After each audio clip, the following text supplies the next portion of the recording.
গত 29শে জুন 2024 শনিবার রাত্রি 11:30 নাগাদ শনি কুম্ভ রাশির ঘরেই বক্রি হয়েছে বা রেট্রোগ্রেড হয়েছে। সেটা নতুন কিছু ঘটনা নয়, অগণিত জনগণের জন্মছকে শনি রেট্রোগ্রেড পাওয়া যায়। কিন্তু সেটা নিয়ে মানুষজন এত প্রশ্ন ইনবক্সে করেছেন বা ব্যক্তিগতভাবে করেছেন যে আমার রাশির কী হতে চলেছে, আমার লগ্নের কী হতে চলেছে, আমার জন্য কেমন যাবে।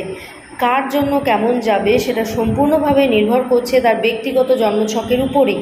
শনি ফলাফলটা দেবে আপনার জন্মছকে শনি কোথায় বসে আছে, কার সাথে বসে আছে, কার নক্ষত্রে আছে, নক্ষত্রের কততম পাদে আছে, সামনে পিছনে কারা আছে, তারা তাদের শত্রু না মিত্র, ধর্ম অর্থ কাম মোক্ষ কোন ত্রিকোণে শনি বসে আছে ইত্যাদি হাজার একটা বিচার আছে।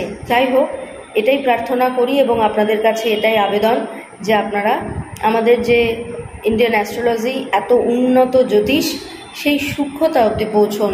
ওই স্থূল বিচার নিয়ে আমার এই রাশি অমুকের সেই রাশি এইসব করে খুব একটা বেশি কিছু উপকার কিন্তু হবে না। সাময়িক একটা মানসিক শান্তি পেতে পারেন, সাময়িক একটা শুনে আনন্দ পেলাম, যেমন বাকি 4টে ভিডিও দেখে আনন্দ পাচ্ছি, সেটা হতে পারে, কিন্তু এতে জীবনের কোনো এধার ওধার হবে না। ভালো থাকুন, সচেতন থাকুন।